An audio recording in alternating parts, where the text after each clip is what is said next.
ये क्या हो रहा है भाई? ये कौन आ गए हैं? ये देखो, ये परशुराम जी है। इनके हाथ में कुल्हाड़ा है, बड़े गुस्सा हो रहे हैं। और ये भगवान श्री राम हाथ जोड़े खड़े हैं, लक्ष्मण भी हाथ जोड़ रहे हैं। ये क्या बात है?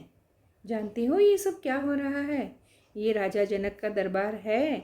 यहाँ सारे राजा आए हुए हैं। ये भी बड़े गुस्से में हो गए आ गए हैं कि भाई ये क्या हो रहा है। डर भी गए हैं साथ में, है ना? क्यों डर गए हैं? देखो, चलो देखते हैं। पता है आपको इस कहानी के बारे में?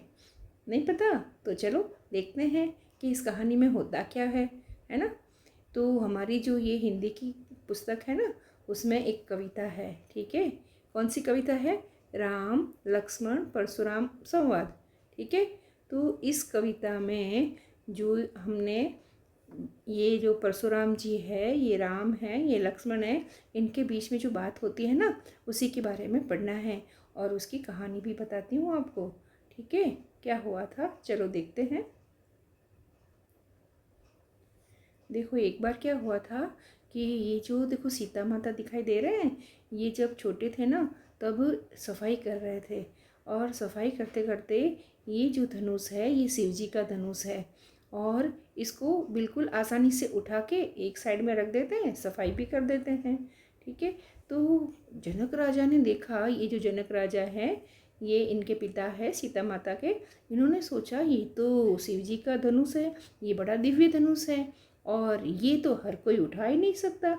इसका मतलब इन्हें समझ में आ गया कि सीता माता कोई साधारण स्त्री नहीं है, ठीक है? इसलिए इन्होंने सोचा कि जब भी मैं अपनी पुत्री का विवाह करूँगी ना, तो करूँगा तो उसके लिए भी कोई साधारण व्यक्ति नहीं होना चाहिए, कोई विशिष्ट व्यक्ति होना चाहिए जो मेरी पुत्री की जैसी ही उसमें कुछ योग्यता हो, ठीक है ना? तो फिर उन्होंने ऐसी घोषणा की कि जो व्यक्ति इस शिवजी के धनुष को उठा सकेगा, उसी से मैं अपनी पुत्री का विवाह करूँगा। बहुत सारे राजा आते हैं, है ना? स्वयंवर होता है, लेकिन किसी से ये धनुष हिलता ही नहीं है, ठीक है? तब राजा जनक कहते हैं कि ये क्या हो रहा है भाई?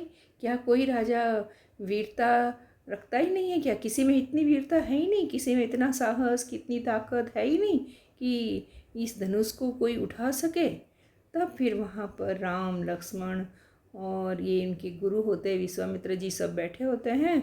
तब लक्ष्मण जी को बड़ा गुस्सा आ जाता है कि हमारे रहते हुए ऐसा कैसे कह रहे हैं। तब फिर विश्वामित्र जी भगवान श्री राम को कहते हैं कि आप जाइए, ठीक है? तो फिर क्या होता है, चलो आगे सुनना चाहोगे? तो चलो हो जाओ तैयार। Learn Hindi and Gujarati channel में आपका स्वागत है। और चलते हैं इस कविता की ओर, ठीक है? जिसके रचयिता है कौन है? तुलसीदास जी, ठीक है? तो देखो, हमारी जो ये कविता है राम लक्ष्मण परशुराम संवाद, इसके जो भी सारे भी बिंदु है ना, इस मैप में दिखाई दे रहे हैं, ठीक है?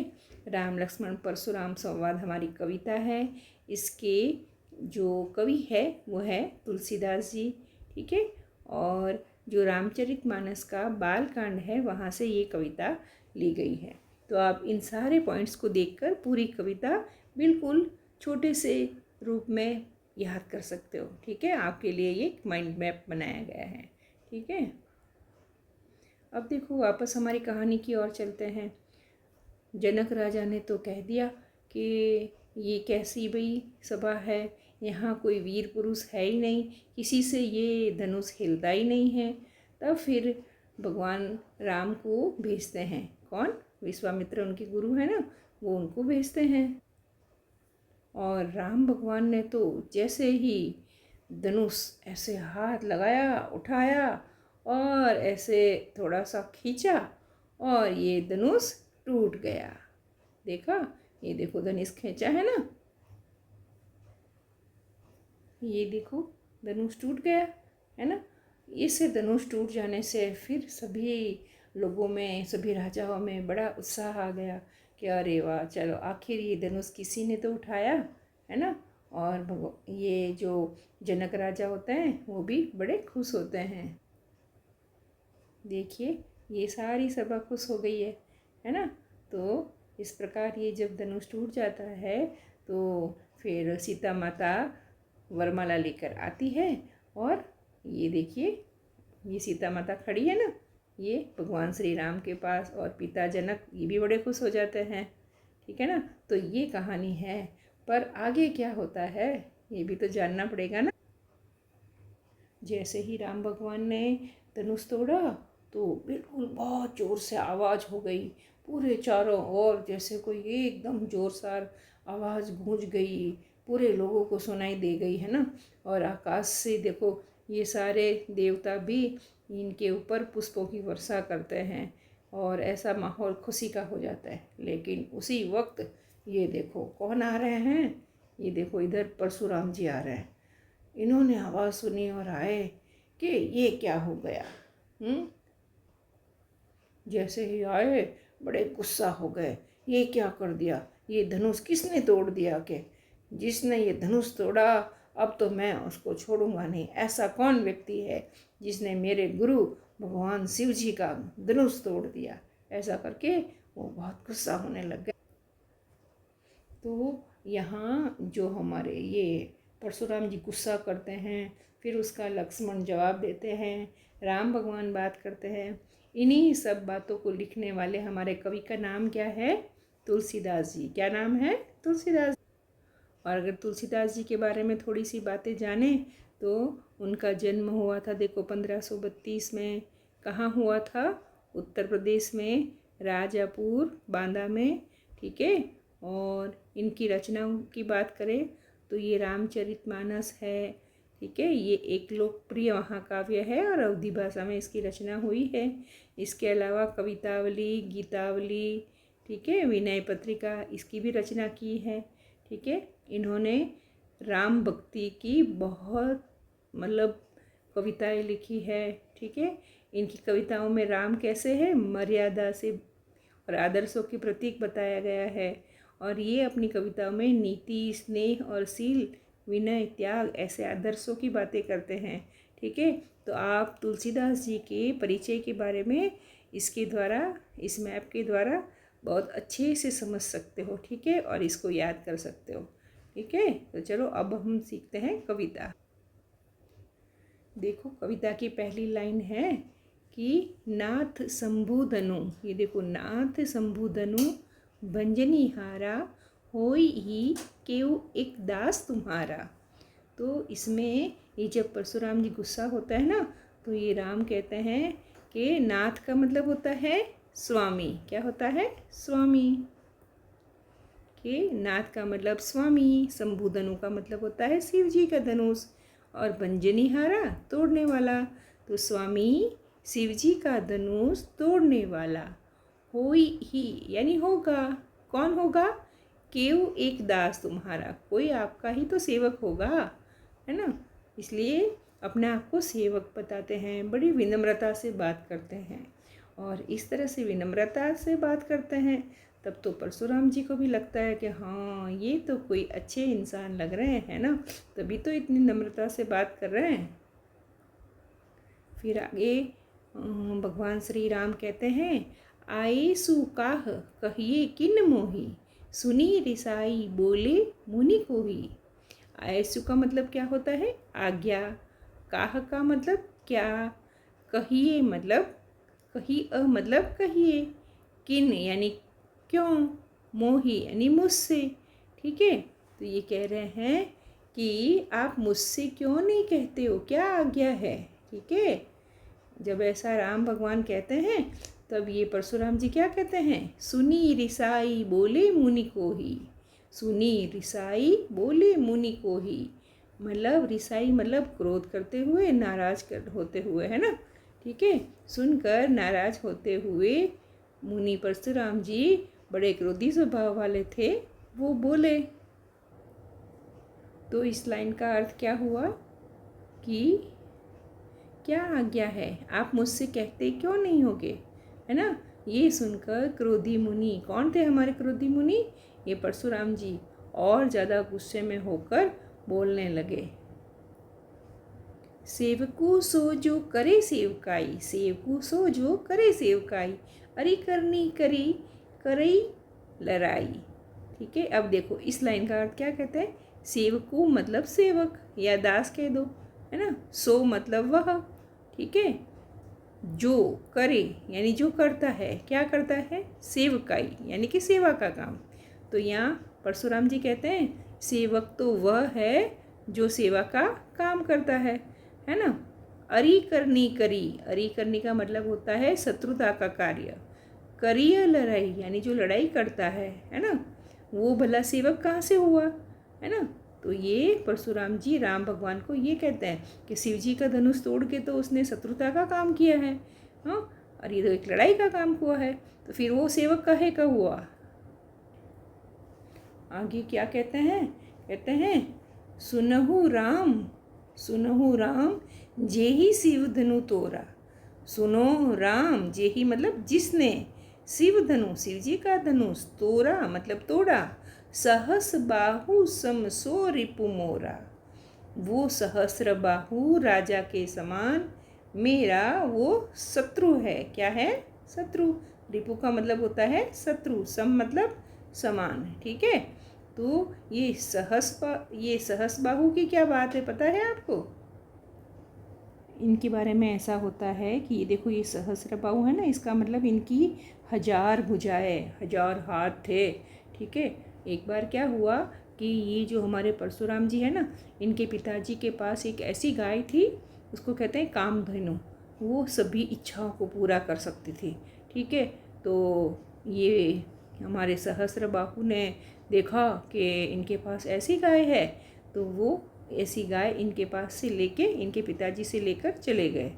ये जानकर जब इनको परशुराम जी को पता चला, तो परशुराम जी बड़े क्रोधित हुए और उन्होंने इस सहस्रबाहु राजा को मार दिया, ठीक है।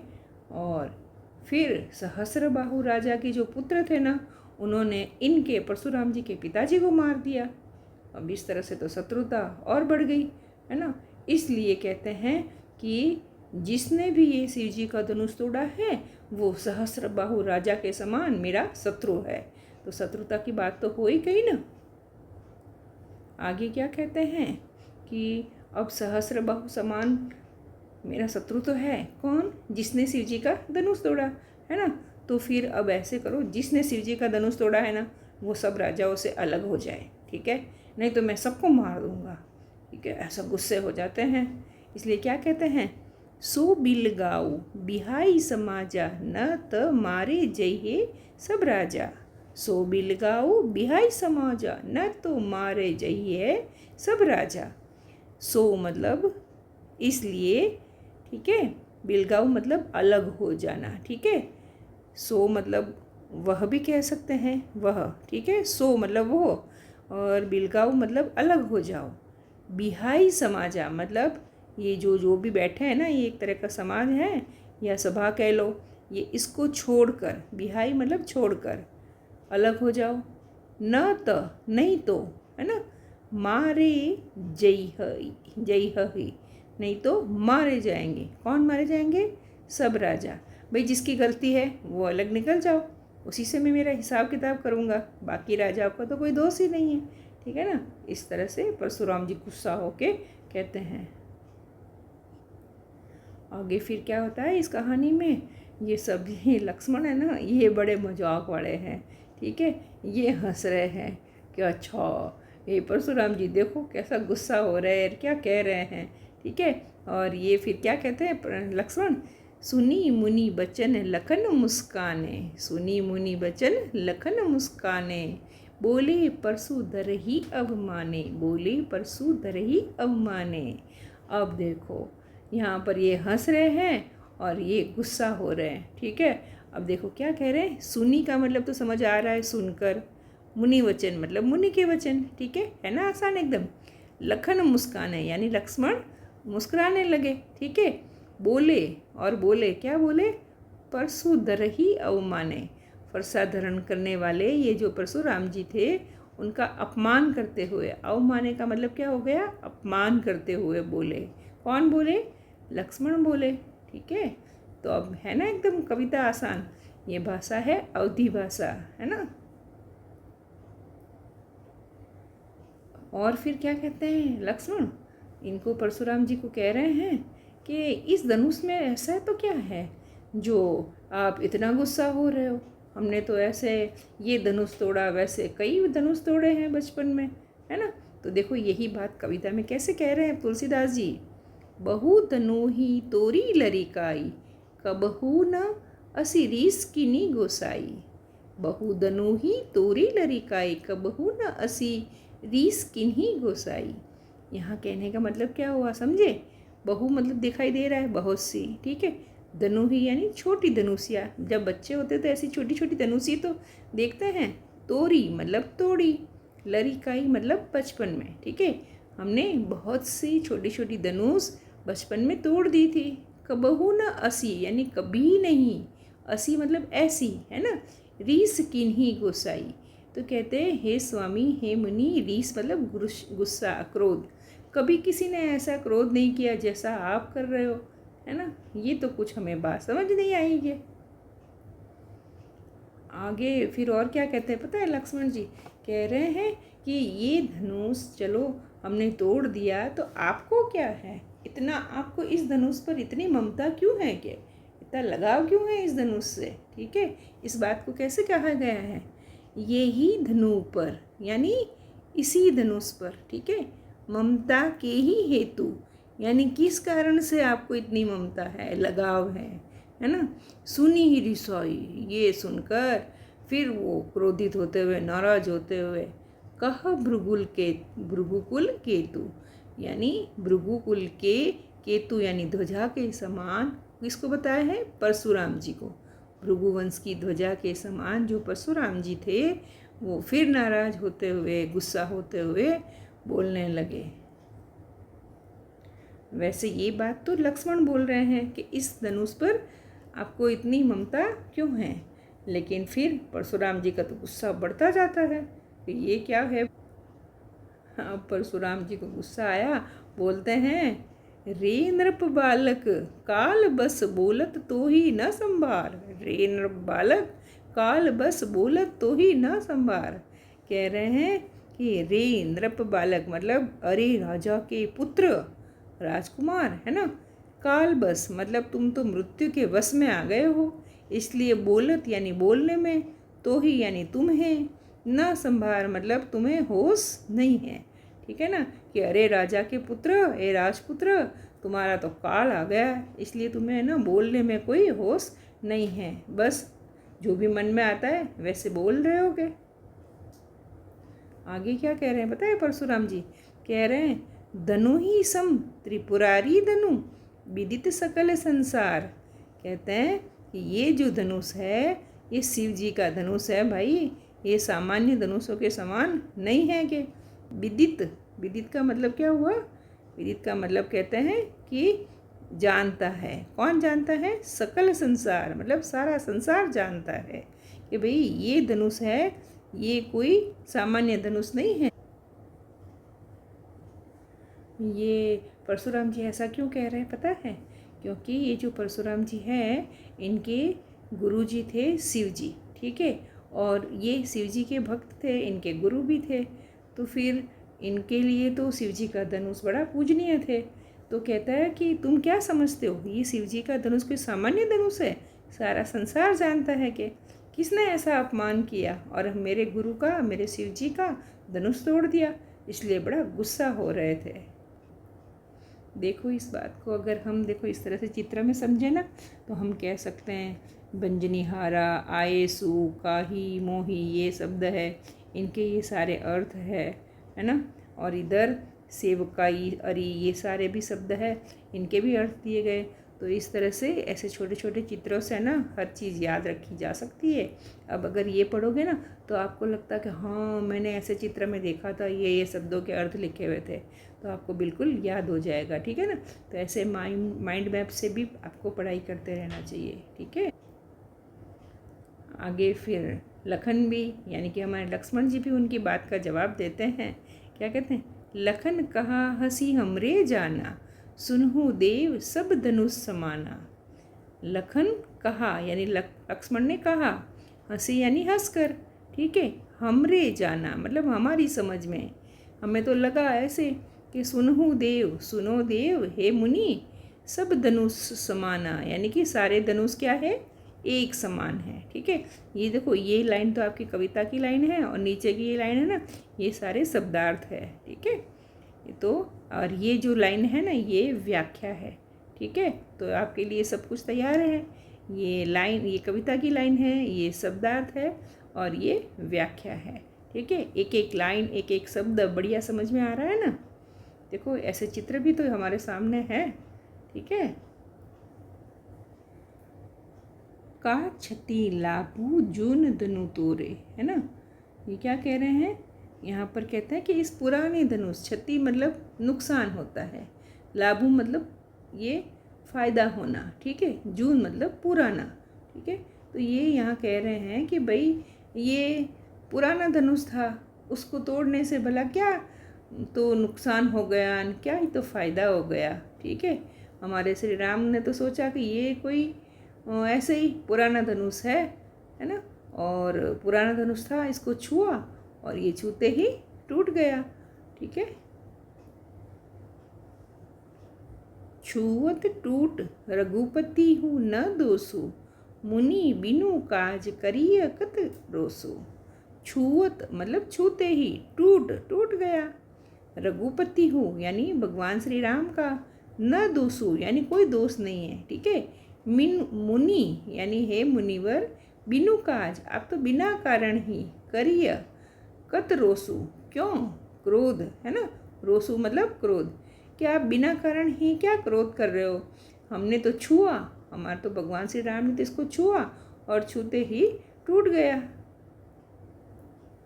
आगे क्या कहते हैं कि ये तो था ही पुराना। ठीक है, और जैसे ही ऐसा बोलते हैं, ये परशुराम जी का गुस्सा और बढ़ जाता है, अपना फरसा उठा रहते हैं। ठीक है, बोले चिते परसु की औरा, रे शठ सुने ही सुभाव न मोरा।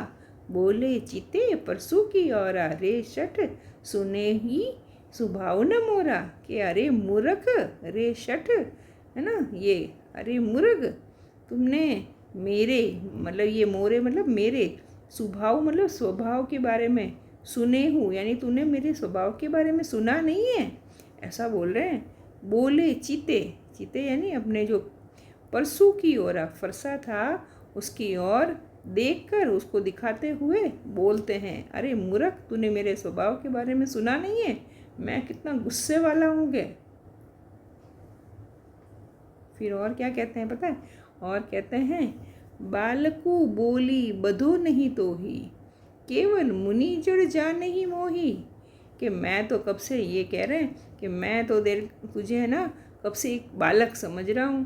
ठीक है, इसलिए मैं तुझे मार नहीं रहा हूँगे। देखो क्या कह रहे हैं, बालकू बोली यानी मैं तुमको बालक समझकर, बधो नहीं तो ही यानी तुम्हें, बधो नहीं मतलब वध करा या तुम्हें मारा नहीं है। ठीक है, केवल मुनि जड़ जान ही मुझी, तो कहते हैं तुम क्या केवल मुझे एक साधारण मुनि ही समझते हो क्या। हाँ, क्या कहते हैं, मोही यानी मुझे, मैं कोई साधारण मुनि नहीं हूँ क्या। फिर वो ना अपनी विशेषताएं बताते हैं कि मैं क्या हूँ, है ना। ये प्रश्न भी आता है बोर्ड के एग्ज़ाम में, ये बड़ा इम्पोर्टेंट है कि परशुराम जी अपनी क्या क्या विशेषताएं बताते हैं। ठीक है, तो इसमें देखो पहली विशेषता आ गई है, बाल ब्रह्मचारी अति कोही, विश्व विदित क्षत्रिय कुलद्रोही। बाल ब्रह्मचारी अति कोही, विश्व विदित क्षत्रिय कुलद्रोही। अब देखो ये कह रहे हैं मैं बाल ब्रह्मचारी हूँ। बाल ब्रह्मचारी मतलब जो लोग है ना शादी नहीं करते ना, उसको कहते हैं ब्रह्मचारी। ठीक है, तो मैं तो बचपन से ब्रह्मचारी हूँ, के बाल ब्रह्मचारी हूँ। और अति कोही मतलब अत्यंत क्रोधी हूँ। विश्व विदित मतलब विश्व विख्यात हूँ, सारा संसार जानता है, सारा संसार जानता है कि मैं क्षत्रिय कुल द्रोही हूँ, मैं क्षत्रिय कुल का घोर शत्रु हूँ। और इसमें भी पता है ये क्या बात है, क्षत्रियों के कुल का ये घोर शत्रु क्यों बताते हैं अपने आप को, क्योंकि वो जो सहस्रबाहु के राजा के जो पुत्र थे ना, उन्होंने परशुराम जी के पिता का वध कर दिया था। फिर परशुराम जी को गुस्सा आया कि अच्छा मेरे पिताजी को तुमने मार दिया। फिर वो वहाँ पर सहस्रबाहु के जो बेटे थे उनको सबको मार देता है। फिर वो इस प्रकार ऐसे क्षत्रियों का बड़ा मतलब शत्रु बन जाते हैं। और फिर है ना, जो भी राजा देखते हैं उनको वो सोचते हैं कि ये तो अन्यायी राजा है, ऐसा समझ के उनको मार देते थे। फिर क्या कहते हैं कि मैं राजाओं को मार देता हूँ, फिर क्या करता हूँ देखो, बुजबल भूमि भूप बिनु कीन्ही पिपुल बार मही देवन दिन्ही। बुजबल भूमि भूप बिनु कीन्ही विपुल बार मही देवन किनी। तो यहाँ क्या कह रहे हैं, भुजबल, यहाँ का मतलब है भुजाओं का बल। हाथों की जो शक्ति होती है ना उसको भुजाओं का बल कहते हैं। ठीक है, भूप मतलब राजा। ठीक है, बिनु यानी राजाओं की बिना, किन्हीं मतलब कर दी। ठीक है, विपुल बार मतलब अनेक बार। मही देवन है, किसको दे दी, ब्राह्मणों को। दिन ही मतलब दे दी। ठीक है, तो कहते हैं मैंने कई बार राजाओं की बिना की धरती कर दी और फिर मैंने वो भूमि ब्राह्मणों को दे दी। ऐसी बातें करते हैं वो लक्ष्मण जी। फिर आगे बताते हैं, सहस्र बाहु भुज छेद निहारा परसु बिलोकु महिप कुमारा। देखा, यहाँ बात आ गई ना, ये जो सहस्र बाहु राजा थे उसकी मैंने सारी भुजाएं काट दी के, है ना। तो कहते हैं सहस्र बाहु भुज छेद निहारा, मैं सहस्र बाहु की जो राजा था उसकी मैंने भुजाएं काट दी। परसु बिलोकु, तुम मेरे फरसे को देखोगे, है ना। महिप कुमारा, महिप कुमारा मतलब राजकुमार। ये राजकुमार तुम मेरे फरसों को देखो, मैंने तो सहस्र बाहु जैसे राजा के भी भुजाएं काट दी थी, उसको भी मैंने ख़त्म कर दिया था। आगे मैं कोई ऐसा वैसा सामान्य नहीं हूँ व्यक्ति के। तो देखा, इस प्रकार परशुराम जी अपनी विशेषताएं ना लक्ष्मण को बताए जा रहे हैं। तो यही तो प्रश्न आते हैं सारे एग्ज़ाम में। ये ना कविता बहुत इम्पोर्टेंट है, इसमें से बोर्ड एग्ज़ाम में हमेशा प्रश्न आते हैं। कभी भी ऐसा नहीं होता कि इसमें से प्रश्न नहीं आए। चाहे छोटे प्रश्न आए, चाहे बड़े प्रश्न आए, चाहे व्याख्या आए, चाहे वैकल्पिक प्रश्न में आए, तो ऐसे ये कविता एकदम एक एक शब्द बहुत अच्छे से समझ लेना। ठीक है, चलो तो हम प्रश्नों की भी चर्चा करेंगे। बोर्ड में जो प्रश्न आए ना आगे, वो भी मैं तुम्हें आगे बताऊंगी, क्योंकि मैंने उसका भी एक कलेक्शन तैयार किया है। ठीक है, चलो अभी तो हम कविता देखते हैं। देखो इसमें क्या कहते हैं, मातु पित ही जनु सोच बस करसी महिष किशोर, है ना। ये कहते हैं तुम्हारे माता पिता है ना, वो क्या करेंगे, चिंताग्रस्त हो जाएंगे। ठीक है, मही किशोर मतलब राजपुत्र, सोच बस मतलब चिंताग्रस्त हो जाएंगे कि तुम के राजा के पुत्र तुम्हारे माता पिता चिंता करेंगे कि, इसलिए तुम मेरे से ज़्यादा ऐसे बहस मत करोगे। आगे क्या कहते हैं, गर्भन के अर्भक दलन परसु मोर अति घोर। ये गर्भन का मतलब होता है गर्भ में पलने वाला बच्चा। अर्भक मतलब नाश करने वाला। ठीक है, परसु यानी कौन, अति घोरा, मेरा फरसा है ना बड़ा भयानक है। कि कहते हैं कि गर्भ में जो बच्चे होते हैं ना वो भी मेरे फरसे के डर से मतलब ख़त्म हो जाते हैं। ठीक है, देखो आप ऐसे चित्रों से देख रहे हो तो पूरी कहानी ऐसे एक फिल्म की जैसी, मूवी की जैसी लग रही है ना, कितने अच्छे चित्र हैं। तो ऐसे अच्छे चित्रों से पूरी लाइनें तुम्हें, पूरे शब्द, एक एक शब्द याद रह जाएंगे, है ना। ठीक है, चलो और क्या कहते हैं आगे देखते हैं। बिहसी लखनऊ बोले मृदुबानी, बिहसी मतलब हंसकर। ठीक है, कौन बोले, लखनऊ बोले, मृदुबानी कैसे बोले, कोमल वाणी में बोले। अहो मुनिसु, है ना, कि मुनियों में श्रेष्ठ, महाभट्ट महान योद्धा, मानी यानी आपको मैं बड़ा अभिमानी महान योद्धा, मुनियों में श्रेष्ठ मानता हूँ। कि कौन कहता है ऐसा, ये लक्ष्मण जी कहते हैं परशुराम जी को कि मैं आपको तो महान योद्धा अभिमानी मुनियों में श्रेष्ठ मानता हूँ। ऐसा बिल्कुल कोमल वाणी में हंसकर ये बोलते हैं। कौन बोलते हैं, लक्ष्मण बोलते हैं। देखो फिर एक माइंड मैप बनाया है, ठीक है। इसमें क्या बताया, वही बात आ गई, बहुधनु ही तोरी लड़काई, यानी कि ये जो हमारी कविता है उसमें लक्ष्मण के कटाक्ष आते हैं, ठीक है।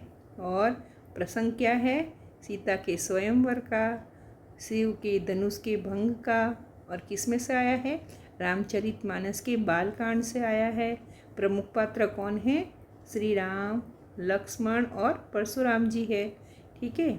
इनकी संवाद की बातें हो रही है, उसमें वीर रस है, रौद्र और हास्य है, ठीक है। फिर राम विनती करते हैं, विश्वामित्र की भूमिका तो मध्यस्थ है, परशुराम जी को शांत करने में है, ठीक है। तो ये सारी बातें हमारी कविता में आती है। अगर थोड़ा सा ये चित्र भी देख लोगे ना तो भी तुम्हें बहुत कुछ समझ में आ जाएगा, ठीक है। इसलिए देखो तुम्हारे लिए माइंड मैप रूपी चित्र बनाया है ना। और देखो ये एक और माइंड मैप है, ठीक है। इससे भी आपको पूरी कविता की सारी बातें याद हो जाएगी। इसमें समस्या का कारण क्या है ये बताया है, धनुष है समस्या का कारण, ठीक है। और ये लक्ष्मण है, इधर ये परशुराम है। ये लक्ष्मण जी व्यंग्य करते हैं, शिव धनुष की बात करते हैं, राम बचाते हैं, छूते ही टूट जाता है, ठीक है, पुराना धनुष है। ये सारी बातें देखो, ये पूरी कविता की बातें है ना इस मैप में आ गई है, ठीक है। ये देखो ये भी माइंड मैप है, इसमें भी देखो ये वही बात बता रहे हैं। क्या बता रहे हैं कि ये परशुराम जी का कथन है, लक्ष्मण इधर निडर बताएं उत्तर देते हैं, ठीक है। और ये सारी हमारी जो पदों में बातें आती हैं वही सब है। तो इस तरह से माइंड मैप होता है ना, तो हम लोग पूरी बातें एकदम आसानी से याद रख सकते हैं, ठीक है ना। तो चलो आगे चलते हैं। पुनि पुनि मोही देखाव कुठारू, पुनि पुनि मोही देखाव कुठारू, चहत उड़ावत फूकी पहारू, चहत उड़ावन फूकी पहारू। अब देखो क्या कह रहे हैं लक्ष्मण जी, पुनि पुनि मतलब बार बार, मोही यानी मुझे, कुठारू मतलब फरसा या कुलाड़ा, दिखा रहे हो के हैं आप मुझे बार बार दिखाओ, मतलब दिखा रहे हो आप तो मुझे बार बार कुलाड़ा दिखा रहे हो। ये देखो लक्ष्मण कह रहे हो आप मुझे बार बार कुलाड़ा दिखा रहे हो। चहत उड़ावन फूकी पहाड़ू, आप तो लगता है जैसे कोई एक पहाड़ को चहत उड़ावन यानी चाहते हो उड़ाना, फूकी मतलब फूंक से, किसको, पहाड़ को। आप क्या पहाड़ को फूंक से उड़ाना चाहते हो क्या, हैं बार बार आप मुझे फरसा दिखा रहे हो क्या। इहा इहा कुंबड़ बतिया को नाही, जे तर्जनी देखी मरी जाही। इहा कुंबड़ बतिया को नाही, जे तर्जनी देखी मरी जाही। आप देखो कैसे मजाक करते हैं ये हमारे लक्ष्मण जी।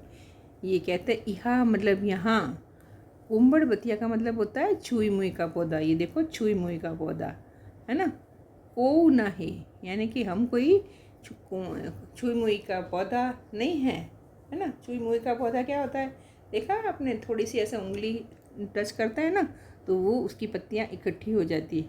क्या हम कोई कुंबड़ बतिया नहीं हैं, हम कोई छुई मुई का पौधा नहीं है क्या। जी तर्जनी देखी मरी जाई, तर्जनी मतलब ये देखो ये वाली उंगली होता है ना, ये उसको कहते हैं तर्जनी, अंगूठे के पास वाली। क्या कहते हैं आप उंगली बताओगे, हम है ना जो ऐसे छुई मुई के पौधों की जैसे इकट्ठे होके डर के बैठ जाएंगे, है ना। कहने का मतलब हम डर के बैठ जाएंगे, ऐसा नहीं है कि हम कोई छुई मुई का पौधा नहीं है कि। आगे कहते हैं कि मैंने तो देखा कि आपके पास तो ये कुल्हाड़ा है, फरसा है ना, तो आप बड़े वीर योद्धा होगे, मुझे तो ऐसा लगा।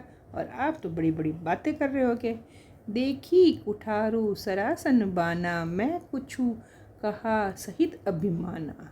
देखी कुठारू सरासन बाना, मैं कछु कहा सहित अभिमाना। कह रहा है ये लक्ष्मण जी कह रहे हैं देखा, क्या देखा, कुठारू और सरासन बाना, कुल्हाड़ा देखा, फरसा देखा, और सरासन का मतलब धनुष, बाना मतलब बाण। मैंने देखा आपके पास ये कि भाई आपके पास ये कुल्हाड़ी है, फरसा है, ये धनुष है, बाण है। तो ये सोचकर मैंने कुछ अभिमान के साथ आपसे बात की, क्या आप एक कोई महान योद्धा हो, इसलिए मैंने आपसे इस तरह से बात की है। आगे कहते हैं, भृगुसुत समझू जनेऊ बुले बिलो की। भृगुसुत समुझी जनेऊ बिलो की, जो कछु कहू रहो सहो रीस रोकी। जो कुछ कहू सहो रीस रोकी। यहाँ कहने का मतलब क्या कह रहे हैं पता है? कह रहे हैं कि भृगुसुत यानी भृगु के पुत्र यज्ञोपवीत, ये देखो ये जनेऊ पहनी हुई है ना, ये तो कह रहे यज्ञोपवीत यानी कि ये जो जनेऊ है ये हमने देखी।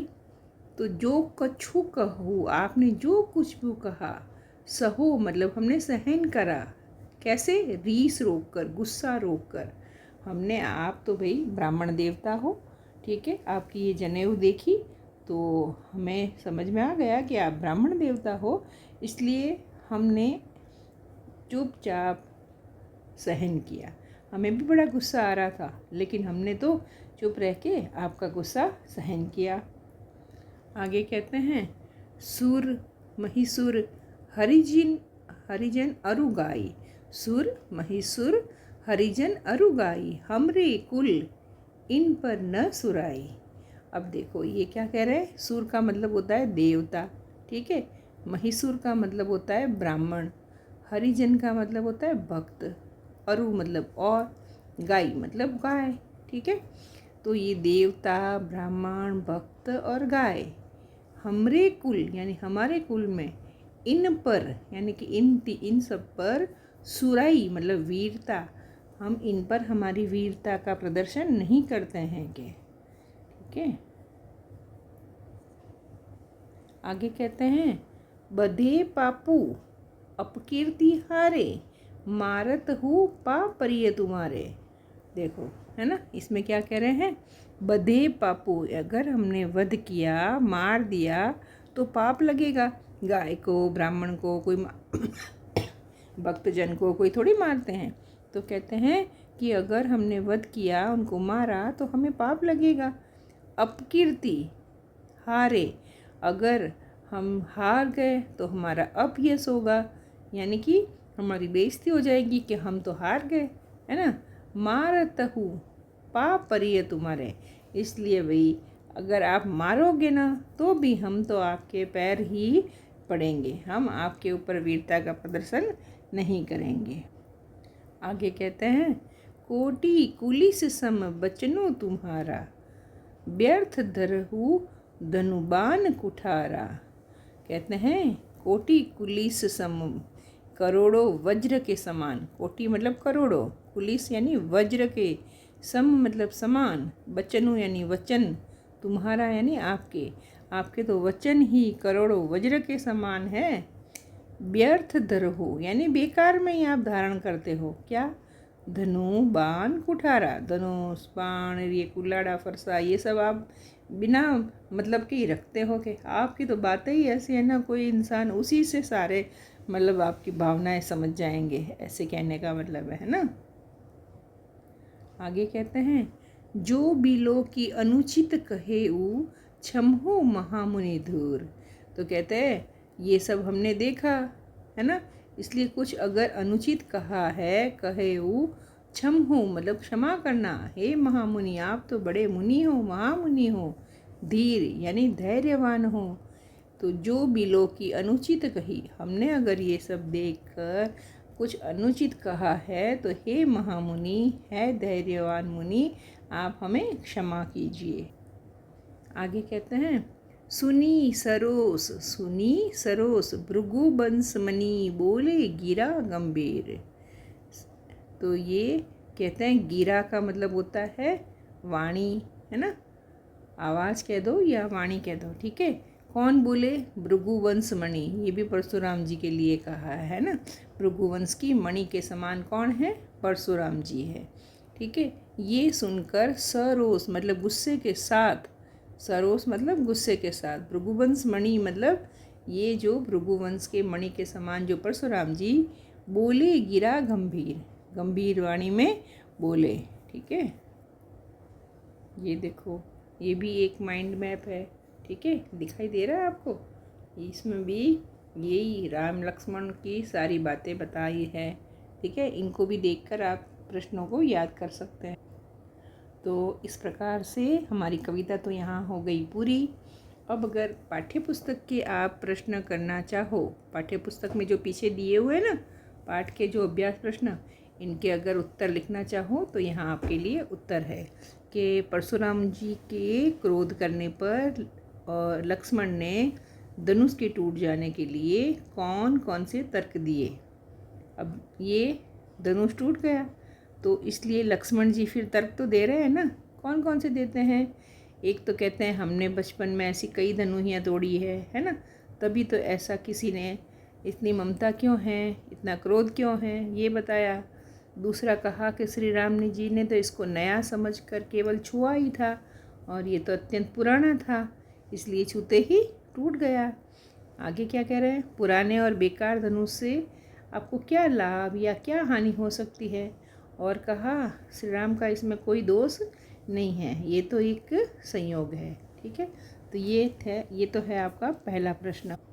इसी प्रकार दूसरा प्रश्न क्या आता है पाठ्य पुस्तक का कि परशुराम जी के क्रोध करने पर राम और लक्ष्मण की जो प्रतिक्रियाएं हुई, परशुराम जी ने गुस्सा किया। ठीक है, तो इधर राम अलग तरह से बात कर रहे हैं कि नाथ हाथ जोड़ के कहते हैं शंभु धनु तोड़ने वाला आपका कोई सेवक ही होगा, है ना, बिल्कुल आदर से कहता है। और इधर लक्ष्मण बड़े गुस्से से कहता है ना, तो उसको हम कहते हैं प्रतिक्रिया। राम की कैसी प्रतिक्रिया थी और लक्ष्मण की कैसी प्रतिक्रिया थी, उनके आधार पर दोनों के स्वभाव की विशेषताएं अपने शब्दों में लिखी है। तो आप समझ ही गए होंगे कि राम कैसे बात कर रहे हैं और लक्ष्मण कैसे बात कर रहे हैं। यही तो हमारे इस पाठ की शिक्षा है कि राम ने बिल्कुल आदर से और शांति से बात की, जबकि लक्ष्मण बड़े ऐसे व्यंग्य के साथ बात करते हैं जिससे परशुराम जी को गुस्सा आ जाता है ना। तो यहाँ श्री राम का स्वभाव बताया है कि राम मर्यादा पुरुषोत्तम है, धैर्यवान, शांत और विनम्र है ना। परशुराम जी की तीव्र क्रोध के सामने स्वयं को एक दास कहकर संबोधित करते हैं। उनकी वाणी शीतल है, जल के समान है और सामने वाले के क्रोध को वो शांत करने की क्षमता रखती है और बड़ों के प्रति आदर भाव रखते हैं। अगर लक्ष्मण के स्वभाव की बात करें तो उग्र है, निडर है, अन्याय अहंकार को सहन नहीं करते, वाक्पटु मतलब कि बात करने में चतुर है। परशुराम के क्रोध का उत्तर तर्कपूर्ण व्यंग्यों से देते हैं। परशुराम को उनकी सीमाओं और वीर योद्धा की मर्यादा की याद दिलाते हैं। है ना, बिल्कुल आसान। जब कविता समझ में आ जाती है ना, तो प्रश्न भी बिल्कुल चाहे कैसे ही क्यों ना पूछो, बिल्कुल आराम से हम बता सकते हैं। आगे का प्रश्न है तीसरा, लक्ष्मण और परशुराम संवाद का जो अंश आपको सबसे अच्छा लगा उसको अपने शब्द में लिखिए। ठीक है, तो आपको लक्ष्मण का अच्छा लगा, परशुराम का अच्छा लगा, कौन सा लगा वो आपको मन से लिखना है। फिर आगे प्रश्न आता है कि परशुराम ने अपने विषय में सभा में क्या क्या कहा, ये जो पद्यांशों में आया है उसके आधार पर बताइए। ठीक है, तो हमने देखा ही था, परशुराम जी ने कहा मैं तो बाल ब्रह्मचारी हूँ, क्रोधी हूँ। ठीक है, फिर कहा कि मेरी भुजाओं के बल पर मैंने कई राजाओं से मुक्त कर दिया और ब्राह्मणों को दे दी। फिर अपनी शक्ति के बारे में बता रहे हैं कि फरसे से मैंने सहस्र बाहु जैसे राजा की भुजाएं भी काट दी, है ना। फिर कहते हैं कि मेरा फरसा बड़ा भयानक है। ठीक है, इसकी गर्जना सुनकर पर ये गर्भ में पल रहे बच्चों का भी नाश हो जाता है। और क्या कहा, चेतावनी दी कि आप मृत्यु को मत बुलाओ के, है ना। और फिर ये गर्व और वीरता और प्रचंड ऐसे क्रोध दिखाते हैं। ठीक है, आगे का पांचवा प्रश्न है, लक्ष्मण ने वीर योद्धा की क्या विशेषताएं बताई है। लक्ष्मण ने क्या कहा कि भाई जो योद्धा होते हैं वो क्या करते हैं, तो कहते हैं धैर्यवान और शांत होते हैं, स्वयं की प्रशंसा नहीं करते हैं, विनम्र होते हैं, शौर्य का प्रदर्शन करते हैं और कमजोरों पर शस्त्र नहीं उठाते हैं। ठीक है, ये उन्होंने विशेषताएं बताई, इसको ऐसे डिटेल में भी लिख सकते हैं। आगे छठा प्रश्न है, साहस और शक्ति के साथ विनम्रता हो तो बेहतर है। सही है ना। साहस और शक्ति लक्ष्मण में थी, विनम्रता भी अगर साथ हो तो इस कथन पर अपने विचार लिखिए। सही बात है ना कि भाई आप में साहस शक्ति है, ठीक है, लेकिन विनम्रता नहीं है तो ये अहंकार हो जाएगा, ठीक है। परशुराम जी के पास साहस और शक्ति दोनों थे, लेकिन विनम्रता की कमी थी, ठीक है। और श्री राम के पास शक्ति के साथ साथ विनम्रता भी थी, ठीक है। तो उन्होंने परशुराम जी के क्रोध को जीत लिया।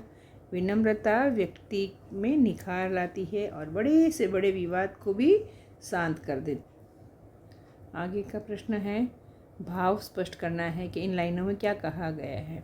बिहसी लखनऊ बोले मृदुबानी चहत उड़ावत फूकी पहाड़। इसमें क्या भाव है? उसमें परशुराम जी के अहंकार पर चोट करते हुए कहते हैं कि आप तो महान योद्धा मानकर मुझे डराना चाहते हो, है ना। ऐसा असंभव है, जैसे कि किसी फूंक से पहाड़ को उड़ाना चाहते हो, ठीक है। यहाँ कुंभड़पतिया को नाही देखी कुठारा सरसन बना। इसमें क्या कहते हैं? हम कोई निर्बल और कमज़ोर नहीं हैं, ठीक है। आपके शस्त्रों को देखकर अभिमान के साथ हमने तो कहा था, ठीक है। हम कोई छुई मुई का पौधा नहीं है कि अंगुली देखने मात्र से डर जाएंगे, ठीक है। आगे देखते हैं प्रश्न नंबर 8, ठीक है। तुलसी के जो भाषा सौंदर्य के बारे में 10 पंक्तियाँ लिखिए। इसमें क्या कहेंगे? एक तो अवधी भाषा है, ठीक है, मधुर और प्रभावशाली है। उसमें अगर छंदों की बात करें तो चौपाई और दोहा छंद है, ठीक है। और भाषा का भी चयन उन्होंने पात्रों के अनुकूल किया है। राम की भाषा विनम्र है और लक्ष्मण की व्यंग्यात्मक है।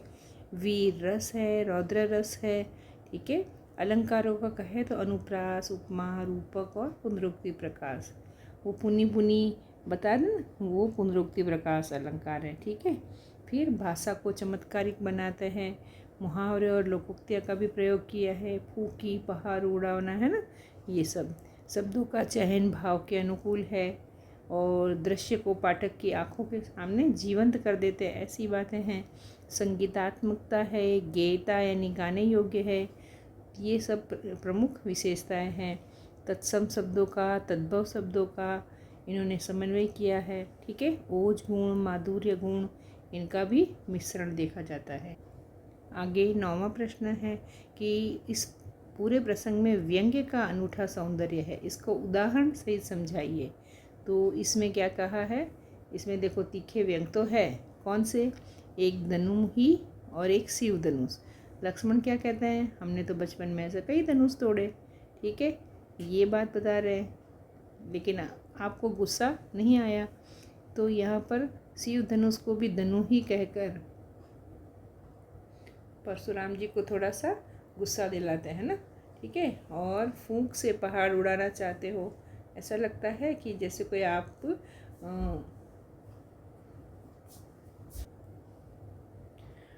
लक्ष्मण परशुराम जी की शक्ति का उपहास मतलब कि मजाक उड़ाते हैं और अपनी बातों की फूंक से लक्ष्मण रूपी पहाड़ को उड़ा देना चाहते हो, ऐसे बताते हैं, ठीक है। अस्त्रों पर व्यंग्य करते हैं। धनु बाण, कुठारू, सरासन बाना, ये सब कहते हैं ना कि मैंने तो ये देखा, आपको वीर योद्धा समझा, ठीक है। तो ये सब बातें आती है इसमें। और लास्ट प्रश्न है कि निम्नलिखित पंक्तियों में अलंकार पहचाना। ये देखो, बालकू बोली, ठीक है, यहाँ ब और यहाँ ब, जब एक ही वर्ण की आवृत्ति होती है ना तब अनुप्रास अलंकार होता है, ठीक है। फिर यहाँ लिखा है उपमा अलंकार, कहाँ? परशुराम के वचनों की तुलना करोड़ों वज्रों से की गई है ना, तो यहाँ सम आता है, इसलिए इसको हम कहेंगे अनुप्रास अलंकार, ठीक है। और अगर हम पिछले RBSC में 10 वर्षों में जो प्रश्न पूछे गए थे वो यहाँ प्रश्न भी दिए गए हैं। भृगुकुल केतु किसको कहा है? परशुराम जी को।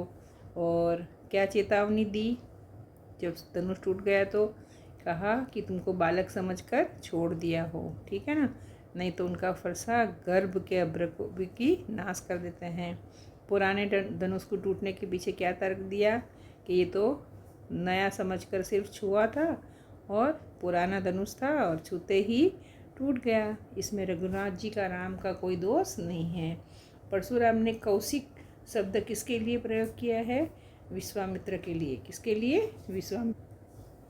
और भी देखो, ये 2024 में ये प्रश्न आया था। लक्ष्मण ने एक वीर योद्धा की क्या विशेषता बताई है? कि भाई वो योद्धा रणभूमि में अपनी वीरता का प्रदर्शन करता है।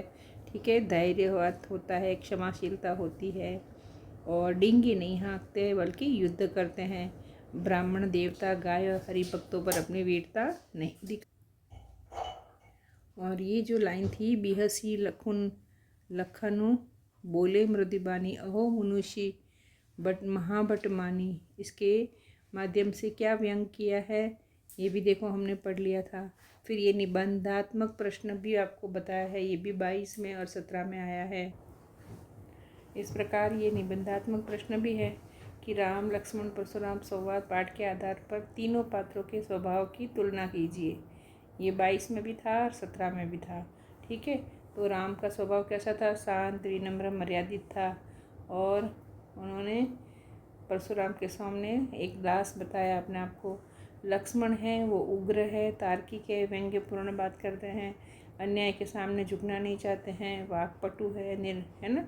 परशुराम जी को निरुत्तर कर देते हैं। परशुराम जी कहते हैं बहुत क्रोधी, अभिमानी, पराक्रमी है। ठीक है, क्षत्रियों के दमन करने वाले हैं, अपने फरसे पर बड़े गर्व करते हैं। ठीक, और देखो ये सप्रसंग व्याख्या भी आती है एग्ज़ाम में। देखो किस तरह से होती है। निम्नलिखित काव्यांश की सप्रसंग व्याख्या कीजिए। ये 23 में और 1800 में पूछा गया था। कौन सी? ये वाली लाइन देखो, पहली लाइन, नाथ संबुधनी तनु भंजनी हारा होई ही क्यों एक दास तुम्हारा, आई सुकाह कहिए किन मोही, सुनी रिसाई बोली बोले मुनि को ही। तो इसमें पहले प्रसंग कैसे लिखोगे कि महाकवि तुलसीदास द्वारा रचित रामचरितमानस के बालकांड से यह उपन्यास लिया गया है। ठीक है, इसमें शिव धनु तोड़ने पर परशुराम जी के क्रोध और राम की विनम्रता का वर्णन है। ठीक है, चलो फिर इसमें व्याख्या कैसे करोगे कि श्री राम अत्यंत विनम्र स्वर में कहते हैं कि हे स्वामी, शिव जी का धनुष तोड़ने वाला आपका ही कोई दास होगा, मेरे लिए क्या आज्ञा है ना। यह सुनकर क्रोधित मुनि परशुराम जी बोले, सेवक वह होता है जो सेवा का काम करे, शत्रुता का काम करके केवल युद्ध की ही किया जा सकता है। जिसने भी शिव धनुष तोड़ा है वह सहस्र बाहु के समान मेरा शत्रु है। आगे चलते हैं, आगे देखते हैं। बिहसी लखनऊ बोले मृदुबानी, ये भी पहले भी आया था। ठीक है, ये वाला क्या व्यंग्य किया है, ये 22 और 18 में पूछा गया। देखा, ये बार बार एक ही प्रकार के प्रश्न बोर्ड में पूछे जाते हैं। आगे देखो, पाठ के आधार पर तुलसी के भाषा सौंदर्य की 10 पंक्तियाँ लिखनी हैं। तो भाषा सौंदर्य की बात करें तो अवधी भाषा का प्रयोग हुआ है, मधुर और प्रभावशाली है, चौपाई और दोहा है ना। इसमें पात्रों के अनुकूल भाषा है। राम की भाषा निर्मल विनम्र है, लक्ष्मण की व्यंग्यात्मक है, भाषा में वीर रस है, रौद्र रस है। ठीक है, और अलंकारों में अनुप्रास, उपमा, रूपक और पुनरुक्ति प्रकाश है। ठीक है, मुहावरे और लोकोक्तियों का प्रयोग हुआ है। ठीक है, फिर आप क्या कह सकते हो कि ऐसा शब्दों का चयन है कि जो दृश्य पाठक की आंखों के सामने जीवंत कर देता है ना। संगीतात्मकता है, गेयता है, और यही भाषा की प्रमुख विशेषता है। तत्सम शब्द है, तद्भव शब्द है, उनका समन्वय है। ओज गुण माधुर्य गुण का मिश्रण है ना। बिल्कुल आसान। इसी प्रकार से निबंधात्मक प्रश्न भी पूछे जाते हैं कि इसके आधार पर तीनों पात्रों की तुलना करनी है। ये भी हमने देख लिया था, व्याख्या भी हमने देख ली। ठीक है, और आगे भी कुछ खास कहे तो सबसे महत्वपूर्ण चौपाई ये है ना, सुनहु राम वाली है। फिर ये बहु धनु ही तोड़ा, ये वाली भी उसका अर्थ भी समझने लायक है। इनमें से भी प्रश्न आ सकते हैं। और अगर CBSE की बात करें तो परशुराम जी के क्रोध करने पर लक्ष्मण ने धनुष टूट जाने के लिए कौन से तर्क दिया? देखो, ये उसमें भी आया था, ये वही प्रश्न है। परशुराम ने अपने विषय में सभा में क्या कहा, ये देखो वही बातें आती है ना, घूम फिर देखो आगे अगर बात करें तो अधिक अंक प्राप्त करने के लिए व्याख्या इस तरह से लिखनी है, ऐसे हो गया। फिर संदर्भ लिखना, फिर प्रसंग लिखना। ठीक है। फिर विशेष बातें लिख देनी, ठीक है। इस तरह से, ये इस तरह से आप व्याख्या कर सकते हो। और अब आ रहा है ये फिर माइंड मैप। ये कुठार की बात आई, गर्भ में अभ्रक की बात आई, क्षत्रिय वंश की बात आई, ब्राह्मण, देवता, भक्त और गाय पर वीरता नहीं दिखाई जाती है, ये आया। मारने पर पाप होता है, हारने में अपकीर्ति होती है, ये तो थी रघुवंश की मर्यादा। तो ये भी एक अच्छा सा माइंड मैप है, आपको इसको देख के भी याद कर लेना है, ठीक है। ये एक और है, इसमें भी बताया है कि ये लक्ष्मण ने क्या क्या कटाक्ष किए थे कि भाई हमने बहुत धनुष तोड़े थे, हम कोई कुंभड़पतिया नहीं हैं, है ना। वीर शत्रु में वीर होता है, वो युद्ध में दिखाता है, प्रशंसा नहीं करता है, ठीक है। और ये प्रमुख पात्र मैं आपको बता ही दिया था संवाद में क्या है, कौन है, ये परशुराम जी है और राम है, ठीक है। साहित्यिक में क्या क्या है, दोहा है, चौपाई है, भाषा कौन सी थी, अवधि थी, ठीक है। शैली कैसी है, नाटकीय और संवाद। तो याद हो गया ना आपको इस। और बात करें महत्वपूर्ण प्रश्नोत्तर की, तो यही है, लक्ष्मण के तर्क वाली बातें आती है, तुलसीदास जी की भाषा के बारे में आता है, वीर योद्धा के गुण की बात आती है, और रामचरितमानस के ये काव्य सौंदर्य की बात आती है, ठीक है। तो ये भी आपको ध्यान रखने की बातें हैं। और इस तरह से आप तुलसीदास जी का कवि परिचय भी याद रख सकते हो और पूरी कविता की सारी बातें याद रख सकते हो। थैंक यू, ठीक है। और मुझे लगता है आपको वीडियो बहुत अच्छा लगा होगा, लगा है ना। तो क्या करना है, लाइक करना है, शेयर करना है और सब्सक्राइब करना है, याद रहेगा ना, ठीक है। Like, share and subscribe. मुझे लगता है आपको पूरी कविता याद हो गई होगी, हो गई है ना। तो मुझे कमेंट में बताना आपको क्या अच्छा लगा, चित्र अच्छे लगे, कहानी अच्छी लगी, क्या क्या अच्छा लगा। होमवर्क के लिए प्रश्नोत्तर भी है, इम्पोर्टेंट क्वेश्चंस भी है, सब कुछ तो आ गया, कुछ भी तो बाकी नहीं रहा ना, ठीक है। चलो।